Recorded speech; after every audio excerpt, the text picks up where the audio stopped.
Alhamdulillahi Rabbil Alamin.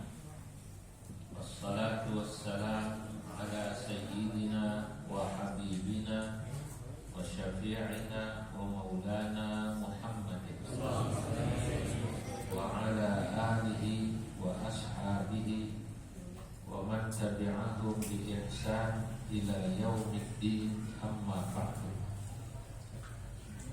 Hadratal muhtarami, para alim ulama, para asatidah, tokoh dan pemuka masyarakat, jamaah yang hadir, wabil khusus segenap pengurus Masjid Al-Barokah, Ustaz Haji Abdul Karim dan seluruh pengurus Rapim NU Sunterjaya.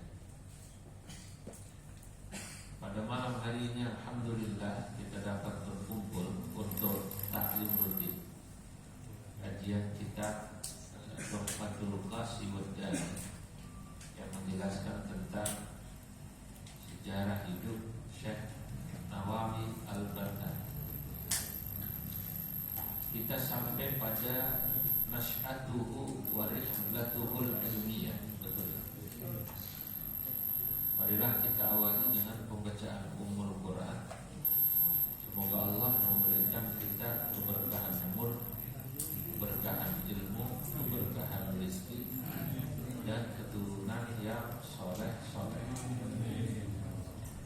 Ala ma nawaina wa ala ma nawa salafun salihun syai'ul lillahi lahum al-fatihah. Alhamdulillah minasyaitonir rajim. Bismillahirrahmanirrahim. Alhamdulillahi rabbil alamin arrahmanir rahim maliki yaumiddin. Iyyaka na'budu wa iyyaka nasta'in ihdinas siratal mustaqim. Shiratal ladzina an'amta 'alaihim ghairil maghdubi 'alaihim waladdallin. Bismillahirrahmanirrahim. Nasy'atuhu wa rihlatuhul ilmiyah. Bagaimana tumbuhnya dan rihlah keilmuan Syekh Nawawi Al-Bantani. Nasya'a Syekh Nawawi nasy'atan ilmiyah. Syekh Nawawi tumbuh dalam pertumbuhan ilmu. Artinya memang dari kecil kehidupannya itu sudah kehidupan ilmu. Wa tarbiyatan diniyatan sahihatan, dan pendidikan agama yang sahihah. Wa yarji'ul fadlul akbaru, dan kembalilah keutamaan utamanya yang besar, fi husni tarbiyatihi, pada kebaikan pendidikannya, wa taujihihi, dan arahannya. Ya, taujih artinya yang memberikan arahan pendidikan. Ila tilkal ummit tahirah, siapa yang sangat berjasa membentuk Syekh Nawawi jadi ulama besar itu, yang utama adalah kepada ibunya At-Tahirati, yang suci, Ad-Dakiyati, yang cerdas. Biasanya anak yang cerdas itu emang emaknya cerdas, kira-kira gitu. Kalau emaknya nonton drakor mulu, anaknya yang gak jauh dari gitu. Ya. Wal Abu Syarif, dan juga kembalilah keutamaan pembentukan Syekh Nawawi kepada ayahnya yang mulia. Siapa ibunya? Siapa bapaknya? Ummu Syekh Nawawi allati arrafat mada ta'mal. Ibunya Syekh Nawawi yang namanya Zubaidah nanti adalah wanita yang mengerti apa yang harus dia lakukan. Wa kaifa tatasarrafu, dan bagaimana dia harus mentasarrufkan, mengarahkan, membagikan waktu. Wa qaddarat al-mas'uliyatal mulqata 'ala 'atiqiha, dan ibunya adalah seorang wanita yang mampu menanggung menanggung tanggung jawab yang dibebankan di pundaknya, ala atif. Nahwa tifliha, untuk mendidik anaknya, haqqa qadriha, sesuai dengan kadar pendidikan. Bahasa sekarangnya nih ngerti, anak umur segini gimana ngedidiknya, anak udah mulai besar gimana ngedidiknya. Wa harasat kullal hirsi, dan dia bersemangat dengan begitu semangat ala maslahati ibniha, untuk memberikan kemaslahatan kepada anaknya, wa mustaqbalihi, dan bagaimana masa depan anaknya. Haitsu inna Syekh Nawawi, misalnya beliau tahu bahwa Syekh Nawawi syabba ala ruhi syahamati wal bisara, karena pendidikan ibunya yang luar biasa, maka Syekh Nawawi itu tumbuh ya ala ruhi syahamah, dengan jiwa keberanian, wal bisata, dan juga dengan sifat atau jiwa kesederhanaan, kelugasan. Wal karami, dan juga Syekh Nawawi dididik untuk menjadi orang yang dermawan. Wa hubbir riyadhah, dan juga dididik untuk menjadi orang yang suka riyadhah. Riyadhah itu mana aslinya melatih diri. Ya, mau riyadhah, orang dia bilang rialah. Ya kayak mau puasa, mau meri, sederhana, itu riyadhah. Ada orang anaknya masih kecil dimanja, gak boleh pegang sapu. Oh, zaman dulu enggak. Ustaz Karim di kampung nih, masya Allah, sebelum makan siang suruh ngangsu dulu. Betul ya? Enak aja lo boleh makan. Suruh apa namanya? Tiba. Sebelum makan sore suruh ngarit dulu. Sekolah 3 kilo jalan kaki. Emang sekarang ya 300-400 setengah kilo naik apa namanya? Motor. Lu ada orang ke masjid ke musola cuma 200 meter naik motor.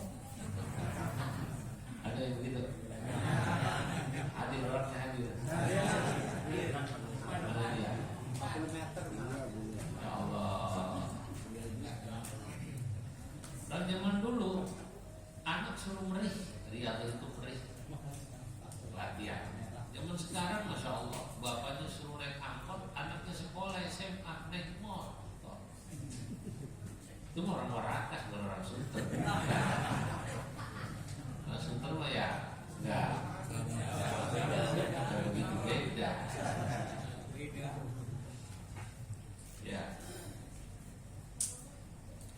Wa asbaha bidzalika, dan karena didikannya yang semacam itu, jadilah Syekh Nawawi rajulan syahman, seorang yang tadi apa namanya? Ya, syahman, memiliki sifat syahman ya, atau gagah, mulia, mu'tazzan, dan sama merasa mulia binafsihi, dengan dirinya, wa hasabihi wa nasabihi, dan keturunan dan nasabnya. Gak perlu ngerendah, gak perlu ngerengek, gak perlu mengemis. Nah, anak itu harus dilatih begitu. Jangan cengeng. Kalau kata orang sekarang apa namanya? Jangan cengeng. Jangan dikit-dikit ma, jangan dikit-dikit pak, jangan dikit-dikit saudara minta. Ada orang begitu Pak, masya Allah. Sebenarnya nggak miskin, tapi maunya dapat PKH terus. PKH program apa sih namanya? Program keluarga harapan. Motor 2 suruh ngumpetin, nanti dapat dari RT. Setiap bulan dapat bansos. Ada nggak kayak begitu? Ada orang kan? dengan mendoakan dirinya susah. Saya ulangi, itu sama dengan mendoakan dirinya susah. Dari orang doain dirinya susah. Wa abuhu Umar bin Arabi. Adapun bapaknya Syekh Nawawi namanya Umar bin Arabi. Imam Masjid Tanara adalah imam Masjid Tanara.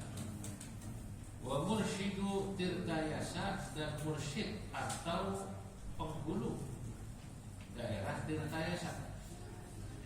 Alladzi yu'allimuhu, beliau adalah orang yang mengajarkan Syekh Nawawi hifdzul Quran, untuk menghafal Quran. Wa darsal ulum al-arabiyyah, dan mengajarkan Syekh Nawawi pelajaran ilmu-ilmu bahasa Arab. Dari kecil udah diajarin min nahwin, diajarin belajar ilmu nahwu, wa sarfin, dan ilmu sorof, wa fiqhin, wa tauhidin, boleh wa tauhid, wal fiqh, ilmu fikih, ilmu tauhid, fi tufulatihi, dari mulai kecil, min khamsin ila thamani au tis'in min umrihi, dari umur 5 sampai 9 tahun. Kama huwa halu alimi Banten di abnaihim fi Tanara, yang memang itu merupakan tradisi yang diajarkan oleh orang-orang alimnya Banten kepada anak-anaknya di Tanara. Saudara, Banten itu memang dari abad ke-18 ya terkenal orang tuanya mendidik agama anaknya kuat. Kalau kaya dikit pasti dibawa ke Mekah. Itu dari zaman Maulana Sultan Abdul Mafahid. Ya, orang Banten terkenal mutadayyin, orang yang kuat agamanya. Wah, kalau dibilang bukan Islam marah dia, Pak, walaupun jarang sembahyang. Di pasar orang jarang sembahyang, tapi kalau dibilang bukan Islam marah nggak? Marah. Gue sih mabuk, tapi gue kalau agama gue di apa namanya kacak, gue marah. Nah, iya. Ya orang Banten terkenal ngajinya enak-enak ya, ngajinya enak.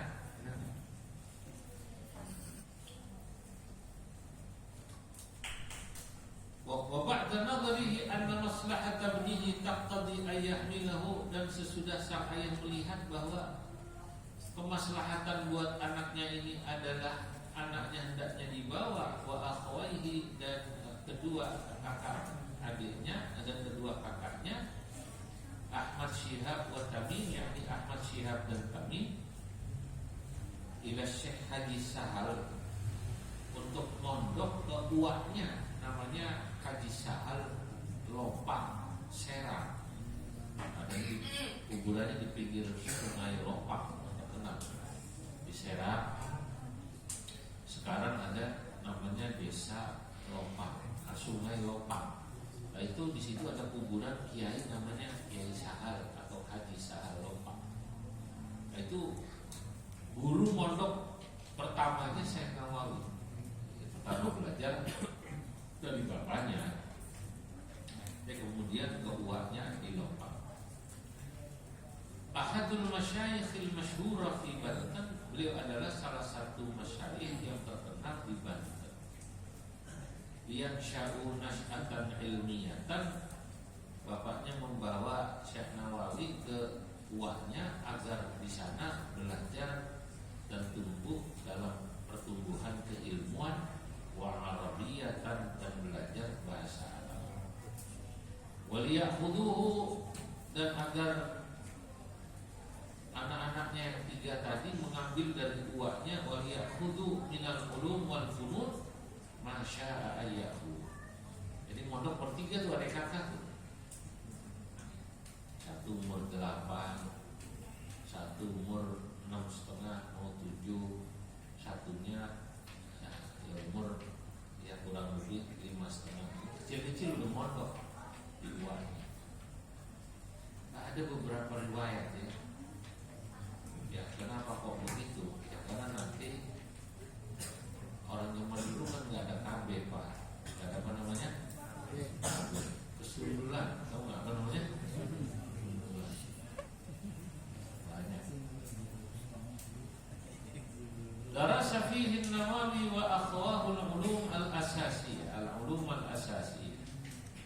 Saya Nawawi waktu di Lopang di tempat tuanya itu belajarlah akan ilmu dasar. Dengan lughatil Arabiyyah, belajar bahasa Arab, wa tauhid, wal fiqh kama huwa sya'nul mubtadi'in. Sebagaimana umumnya para pemula min talabatil jawi daripada pelajar Jawa belajar. Wa tariqatud darsi, adapun metode cara belajar fil ma'ahidil jawiyah di pesantren-pesantren yang ada di Jawa pada masa itu, adzaka pada masa itu ala ma alaihil muhadditsun, mereka menggunakan cara yang diikuti para ahli hadis. Wahia, yaitu yang pertama, ayyaqra'a fiha syekhu awwalan, sang guru membaca pertama al-kutuba minal funun, beberapa kitab daripada fan-fan ilmu. Dibacain gurunya yang baca. Kalau kata orang bandongan, apa namanya? Bandongan. Ya kayak saya ini, saya baca. Tsumma yutarjimuha, kemudian dari bahasa Arab diterjemahkan ila lughatil jawiyah, kepada bahasa Jawa. Wa hadhihi tariqah, dan cara ini mayusammuna al-jawiyun, apalah sesuatu yang orang Jawa menyebutnya bitariqati bandongan, dengan cara bandongan. Al-masyhuri, yang terkenal bitariqati sama, dengan cara as-sama. Kalau dalam dengan para ahli hadis disebut sama, sami'tu. Sama itu saya mendengar dari guru indal muhaddisin, di kalangan ahli hadis. Yang kedua, tariqatus sorogan, ada cara belajar disebutnya apa namanya? Sorogan. Al-masyhur indal muhaddisin, yang di kalangan ahli hadis masyhur bi tariqatil qiraah, dengan sebutan tariqah al-qiraah. Ai qara'tu 'ala syekh, saya membaca di hadapan guru. Berarti muridnya yang baca, nanti gurunya meluruskan kalau salah. Nah, wa hiya ayyahfadha talabatu, cara sorogan ini adalah cara di mana para murid menghafalkan al-mawaddah, beberapa materi. Mawad jamaknya maddah, minal qur'ani wal hadisi, baik itu Al-Quran dan hadis, wal kutubil ilmiyah, dan kitab-kitab ilmu. Tsumma yaqra'unaha amama masyayikhihim, kemudian baru mereka membacanya di hadapan para masyayikh, baru dibaca di depan guru. Nah, ini namanya cara sorogan. Cara apa namanya? Wahattalah, dan sampai sekarang tajri hada min tariqatani, berjalanlah dua cara tersebut fi ammatil ma'ahid di Jawa, pada umumnya pesantren yang ada di Jawa. Cara sorogan maupun cara bandongan sampai sekarang masih berlaku. Khossatan secara umum, wa Indonesia, dan Indonesia umumnya bijanubi, bukan janim ini, bijanubi, janub, jim nun wawu, salah ketik, bijanubi syarqi Asia, bahkan ada juga di Asia Tenggara. Ya, ini karena saya juga indama zurtu Fatani, ketika saya pergi ke daerah Fatani, namanya di Mekah, Thailand, tahun 2015, Ra'aitu, saya melihat at-talabata, para santri, yaqra'una Tuhfatul Muhtaj, membaca kitab Tuhfatul Muhtaj Syarwani, ya, yang ditulis oleh Imam Syarwani, amama masyayikhihim, itu dibacanya cara bandong. Ya, cara bandong.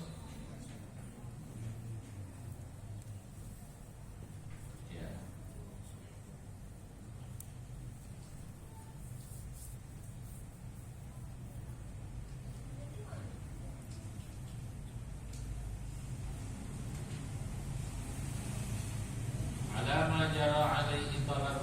Jawiyin yang itu berjalan seperti umumnya para santri Jawa di ma'ahidihim, di pesantrennya.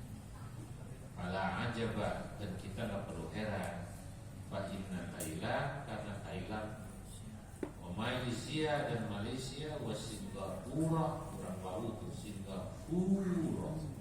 Habis Pak ada namanya Singapura, wa Filipina dan Filipina. Di zamanil madi, pada masa lalu, yuqalu ahluhu bil Jawi. Orang Filipina yang Islam, orang Malaysia, orang Thailand, Singapura, Brunei disebutnya Jawi. Orang apa namanya? Jawi. Ya, karena bahasanya bahasa Jawi, tapi Jawi yang dimaksudin Melayu. Jadi disebut dulu bil-lughati al-Jawiyah, bil-lughati Jawiyah itu bahasa Melayu. Nah, kalau bahasa Jawa yang kita kenal itu dulu disebutnya bil-lughatil Merikiyah. Meriki. Kalau orang Sunda disebutnya bil-lughatis Sundawiyah. Hadir. Nah, kalau orang Madura bil-lughatil Manduriyah. Torek. Ngiring. Dalam Madura kan ini hadir. Madura nanti. Bodong dari KW3 berarti. Nah, wah, jadi begitu ya. Warihlatuhu ila Lombok, dan perjalanan Syekh Nawawi ke Lombok tu'tabaru, bisa disebut rihlatuhul ilmiyatil ula, adalah perjalanan ilmu yang pertama. Haitsu innahu kharaja min baitihi, karena Syekh Nawawi keluar dari rumahnya, wa masqati ra'sihi, dan tempat kelahirannya, ila mantiqatin ukhra, menuju daerah lain. Syekh Nawawi pondok pertamanya kelopak ke tempat gua. Kalau punya saudara itu sih gitu. Dulu saya waktu kecil di pondok pertama di rumah gua saya.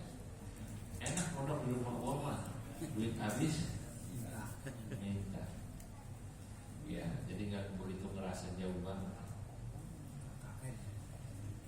Faraka ahlahu, disitulah pertama kali Syekh Nawawi berpisah dengan keluarganya. Wa watanahu, dan juga watannya. Wa sabara ala syiddati talafil ilmi, di mana meninggalkan kampung dan mulai tahu cara mencari ilmu. Wa mihanihi, dan bagaimana ujian mencari ilmu. Kama huwa adatu kibaril ulama, dan begitulah memang tradisi yang dimiliki para kibaril ulama besar. Ulama-ulama besar dulu memang begitu. Rata-rata kecil-kecil pada mulai mondok kan, mulai. Saudara-saudara, disitulah mulai. Wa ma ahsana qaulal Imam Asy-Syafi'i, duhai alangkah indahnya syair yang disampaikan Imam Syafi'i. Nah, ini syair Imam Syafi'i. Cuma di sini saya sebut dua baik saja, aslinya panjang. Ma fil muqami lidhi aqlin wa di adami min rahatin fada'il awtana waghtaribi safir tajid iwatan amman tufariquhu fansab fa inna ladhi dal aishi fin nasabi. Pelan, baru naik.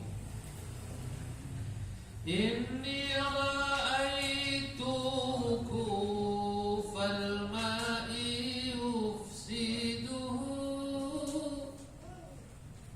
in sala taba wa illam yajri lam yatibi al-usdu lawla firaqul ghabi maftara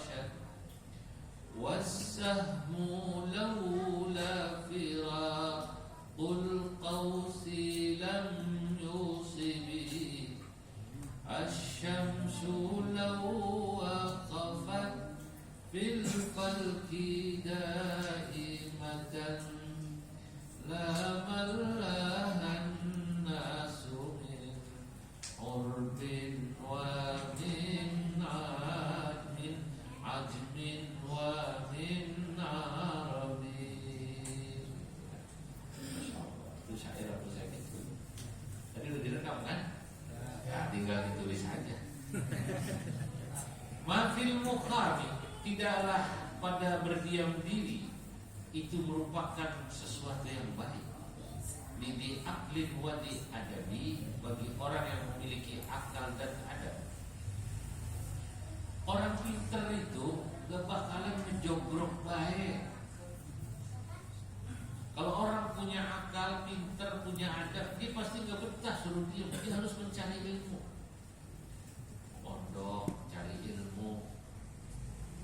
Min rahatin. Orang kalau punya akal, punya adab, dia tidak merasa rohah, tidak merasa nikmat kalau diem aja gak belajar. Dia perlu cari sama.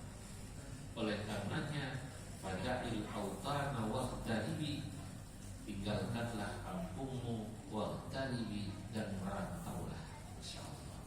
Urbah, merantau. Safir, pergilah engkau, kata Imam Syafi'i. Tajid iwadan, niscaya kau akan menemukan gantinya. Amman tufariquhu, dari orang yang kau tinggalkan. Lu kalau mondok, entar ada teman di sono, tenang aja, gak usah takut, kira-kira gitu. Ini jangan diartiin yang lain ini.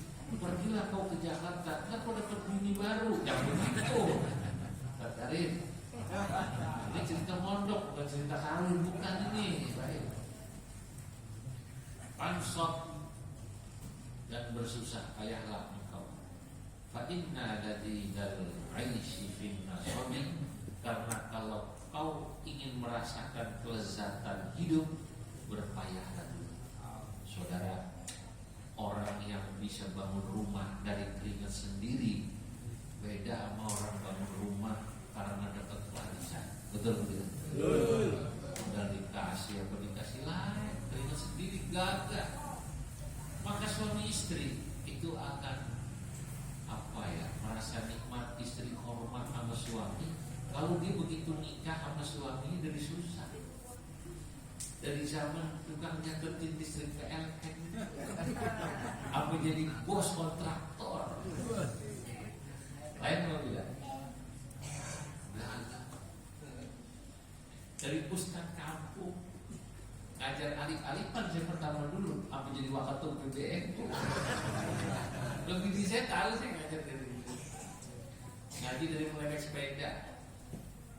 Maaf, itu lain penghormatannya laki saya. Nikmatnya lain sama orang yang tahu maaf nih, tahu tuh udah ketemu sama mertua, yang satu udah kaya raya. Dia lain, dia nggak menghargai bagaimana para kaya. Jadi ini kalimat menarik ya. Imam Syafi'i mengatakan fansar fa inna ladidal aishi fin nasab. Orang itu harus berusaha, berpayah-payah, melakukan usaha, effort. Karena kenikmatan hidup ada pada usaha itu. Paham ya? Kenikmatan hidup ada pada usaha. Ya Allah, makanya kalau anak kita habis nikah, Pak mau kontrak, Pak, lu ngapain lu mau gue gede? Ada orang tua gitu ya?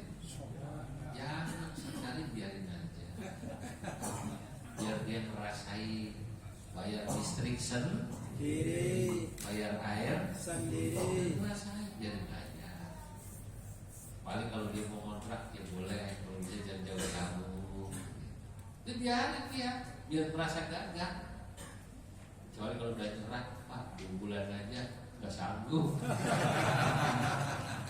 Ada begitu, ada. Jadi biarkan kalau dia mau merasakan nasab ya, kepayahan. Karena fa inna ladidal aishi fin nasabi, karena kelezatan hidup, kenikmatan hidup itu ada pada kepayahan. Orang yang masak tuh sampai matang lain, enak. Ya Allah. Nah, maka kata Imam Syafi'i, inni ra'aitu fal ma'i yufsiduhu. Aku melihat diamnya air itu merusak air itu sendiri. Air kalau nggak berjalan, nggak bagus. Tapi kalau dia mengalir, bagus. Insala taba wa illam yajri lam yathim. Kalau dia berjalan akan bagus, kalau tidak dia tidak akan bagus. Al-usdu laula firaqul ghabi maftarasha. Macan kalau dia singa, kalau dia tinggal di kampungnya aja, dia nggak dianggap, nggak nakut-nakutin orang, nggak ada yang takut sama dia. Dia gagah kan gara-gara keluar dari kampung singa. Paham nggak? Ketemu kambing baru gagah dia. Kalau dia di komunitas singa, ya nggak ada yang hormati. Nggak usah jauh-jauh, Pak. Kiai kalau kumpul sama kiai semua nggak ada yang hormati. Lu itu juga kiai itu mau. Betul nggak kira-kira? Gagah begitu ketemu jamaah, gitu loh. Masya Allah. Begitu ketemu jamaah, gagah. Paham ya? Insyaallah. Ya, begitu ketemu jamaah, gagah. Jamaahnya kiai juga. Ya. Asyamsu law waqafat, sama seperti matahari. Kalau dia di situ aja berjalan, orang bosan, makanya ada siang, ada malam. Nah, kita kalau malam terus kangen matahari juga. Memang begitu udah diatur. Nah, karena Syekh Haji Lopang, Haji Sahal Lopang adalah Syekh Haji Sahal Lopang, saudara uaknya Syekh Nawawi. Perlu kita tahu, ma'asyuhratihi bil ilmi, beliau terkenal satu sisi sebagai orang alim, itu Haji Sahal rajulan batalan. Pada sisi lain beliau adalah seorang pejuang batalan, yuharrikunal kifah, yang menggerakkan masyarakat agar melawan agar hukumatil Hollandia pada penjajah Belanda. Bukan Banten, karena Banten indah pada saat itu ke ahadi marakizil muqawamah, menjadi salah satu markas perlawanan diddal hukumatil Hollandia, untuk melawan orang Belanda. Pemarkazil ilmi, dan juga Banten pada masa itu adalah pusat ilmu wal ulama, dan ulama di Jawa, fi Jawa al-Gharbiyah, di Jawa Barat. Enggak pakai alif ya, fi Jawa al-Gharbiyah. Bukan fil Jawa, bukan ya. Fi Jawa al-Gharbiyah. Wal hujjaj, karena pada masa itu banyak jamaah haji yadhabuna ila Makkah, pergi haji ke Makkah min Batavia. Dulu pelabuhannya memang di Jakarta, Batavia itu udah paling besar. Berangkatnya dari sini kapal gede. Yuqimuna fiha qabla mausimil haji, sebelum berangkat kalau kata kita tuh ke Pondok Gede dulu. Kalau sekarang, dulu Priuk, malah dulu ada tuh namanya, kalau baru pulang haji di Pulau Onrus, semua di apa namanya, karantina supaya nggak bawa penyakit. Kalau zaman dulu Belanda begitu. Ba'dahu bi ashhur, ya kadang-kadang mereka tinggal beberapa bulan, bahkan di sini beberapa tahun. Dia khudu al-ilma min ulama'il arab. Mereka di Mekah itu kadang beberapa bulan, kadang beberapa tahun haji dulu. Wa yatabadaluna al-istilama, dan saling bertukar informasi an akhbari biladihim, tentang kabar negeri. Fasaru ba'da ruju'ihim ulama, jadilah orang Banten sesudah pulang menjadi ulama. Nasyaru al-ilma, mereka menyebarkan ilmu.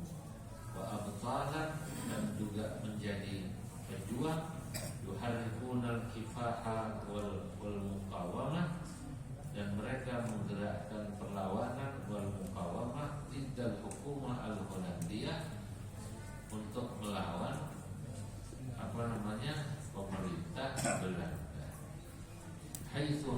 harakal kifah wal muqawamah, sehingga kemudian mereka menggerakkan perlawanan Iddal Holanda, melawan Belanda, bilisanihi wa qalamihi, dengan lisannya dan dengan mulutnya. Waqad kana lidzalikal athar was-sahmil akbar, maka telah adalah pada pengaruh itu dan saham yang besar di ijadil muskilat. Kalau udah kiainya ngomongin Belanda payah nih, wah Belanda ngerepotin. Allati tuwajihu al-hukumah al-Holandiyah, yang membuat pemerintah Belanda jadi repot. Min qibalil muwatinin, yang datang dari penduduk lokal al-Aceh, baik dari Aceh, wal Bantaniyin, maupun dari Banten, khasatan secara khusus, wal Indonesia na'amatan, dan orang Indonesia secara umum. Nah, saudara-saudara, ini Syekh Nawawi dari mulai 5 tahun nanti sampai 11 tahun, 5 tahun sampai 8 tahun nanti sama bapaknya hafal turutan, kamu kecilin itu kan, amma yatasa amrun dia paling sampai 7 tahun mulailah ngaji nasoro yang suruh nasron roman soron gitu. Doroba yang 1000 dorban, anak umur 7 tahun. Sekarang mah nggak usah 7 tahun, 12 tahun juga anak Jakarta suruh nasrib doroba salah, nggak ngerti itu bisa doroba di tasrib, doroba yang 1000 dram ya. Doroba 1000 dram, orang doroba itu anak kecil. Baru kemudian kita mulai gede ngerti al-kalamu wal lafzul murakkabul fil wati, itu umur segitu. Nah, dulu saya di Jakarta ya, di Priok. Bapak saya ini ada musola kecil.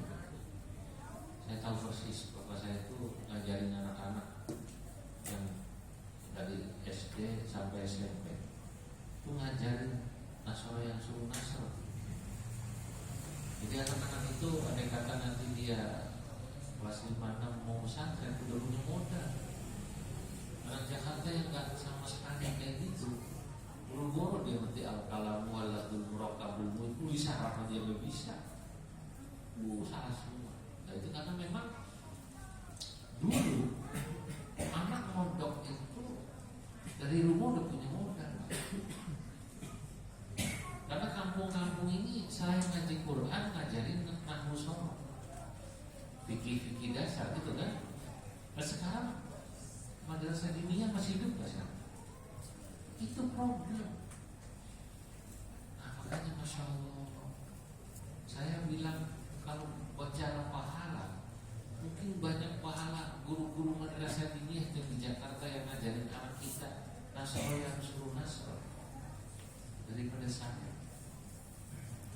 Ya karena itu yang membuat anak bisa ngerti nulis Arab, baca Arab.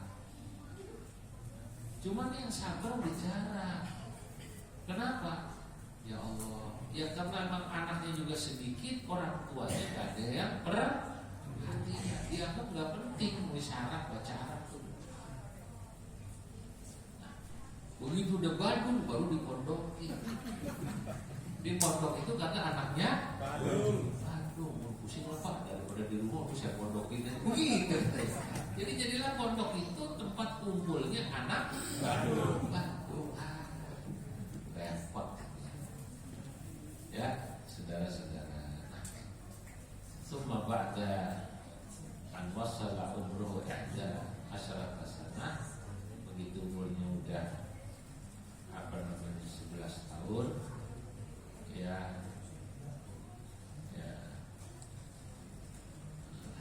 barulah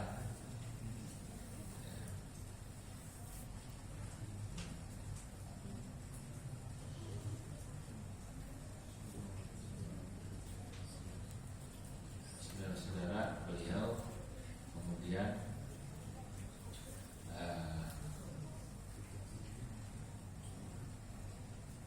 berangkat atau dikirim ke Purwakarta. Wallahu